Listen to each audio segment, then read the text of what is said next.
Hey guys, today I'm going to be talking about yet another record in my record collection. And so today's album is The Clash's debut album, The Clash, released in April of 1977. So this is widely regarded as a cornerstone of the punk rock movement.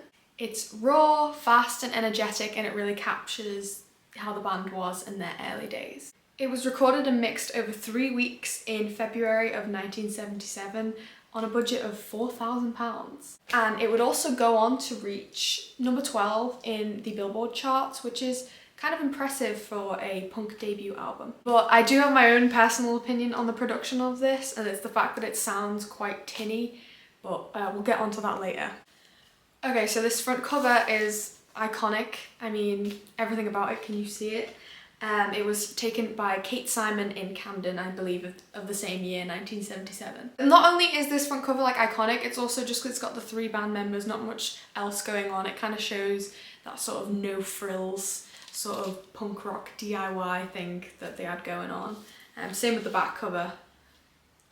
Okay, so it opens with the absolute banger that is Janie Jones, but then it goes on to Remote Control, and everyone knows how that song came about. It's a record label do as you're told sort of song that obviously they did not agree with, but I think it's a good song nonetheless. It's slower paced than the rest of them, but it's still good. As you know, The Clash have some really great lyrics. I mean, the ones on I'm So Bored with the USA, it's very tongue-in-cheek, critical, without being too completely evil.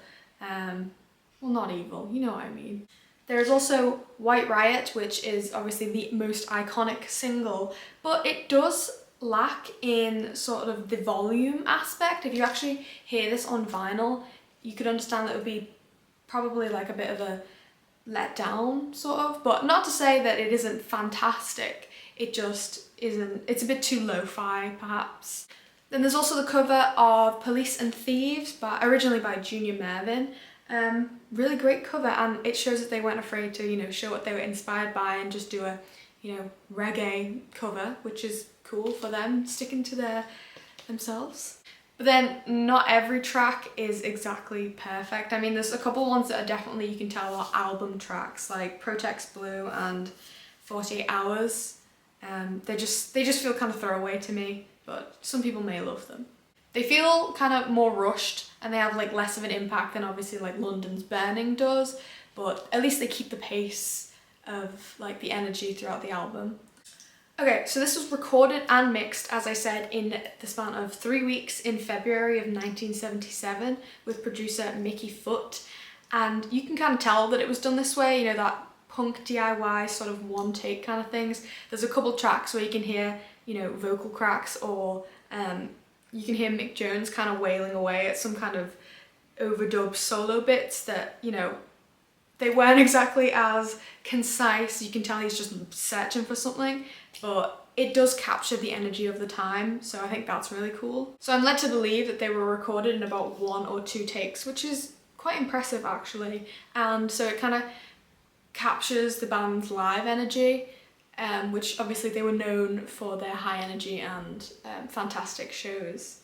However, the album's production, whilst true to the DIY ethos of punk, it sort of lacks in various areas. It comes across as thin and overly bright, and then obviously the guitars are a bit too tinny, and so the impact that songs like London's Burning or White Riot, they don't quite like hit as hard as they should do, even though the songwriting is there. But it kind of detracts from the overall impact of it because they are heavy songs. Actually, in the United States, this album was not released until after their second album, Give 'Em Enough Rope, was released. CBS Records in America actually decided that it wasn't radio friendly, so they cut Cheat and Protex Blue and added a few extra tracks. So it wasn't widely available when it first came out in the States, and it just remained as an import for a while. But despite this limitation, this album became the top import of 1977 to 1978, selling over 100,000 copies. So the delayed release didn't really hinder the impact that much in the States, and so therefore like added sort of a mystique to it around American fans, like, what's this? What's this Clash they speak of? And so they were, eager and ready for new Clash music, so it worked for them actually. Okay, so instrumentation wise, Joe Strummer would have used his 1966 Telecaster on the majority of tracks. You can actually see him using that in studio in a couple of video clips.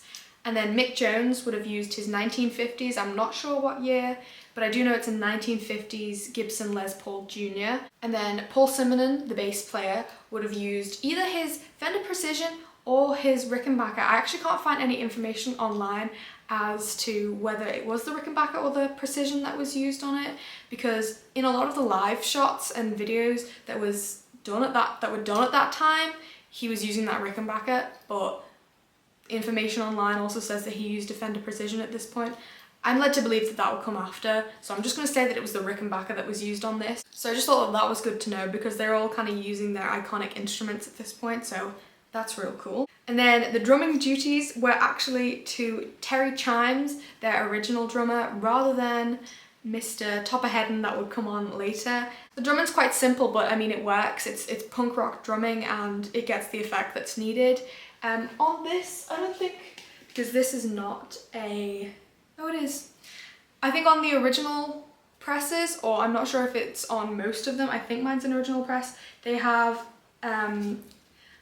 Tony Chimes credited as Tory Crimes on it. Just a little nugget of fun fact on that. So in true Clash fashion, they were always flirting with that sort of revolution thing. The lyrics are urgent, direct and confrontational. They talk about topical stuff at the time, like career opportunities, talking about the dole. So this album serves as a good reflection of the feelings of the time, you know, in the late 70s. And so although sonically not the greatest, it is also very culturally, it has a very great cultural impact because this came out even before the Sex Pistols' Nevermind the Bollocks debut album, which came out in later that year. It actually came out in October of 1977. So this is a predecessor. So it is probably one of the first things on the market aside from the Ramones album that was already out. So culturally, you can imagine that impact was immense. And so therefore they were cemented as one of punk's biggest names. Whether they meant it or not, I'll let you decide. So it's more than just a debut album. It's unapologetic, in your face. The cultural impact is immense and it's a cult classic, okay? Everyone has this album. At least I think everyone should have this album. If you don't have it, what are you doing? Go out and get it. But I really, really do wish, like, you know, with their other albums, you know, when Give 'Em Enough Rope came out, and of course London Calling, when they actually got a firm grasp on like production on those are so like sonically rich. Compared to this, I do wish it wasn't held back by that. I just can't get over the tinny guitars, sorry, I'm gonna keep mentioning it. Those tracks, like, you know, I'm So Bored with the USA, White Riot, they are all begging for that heavier sound. They deserve it.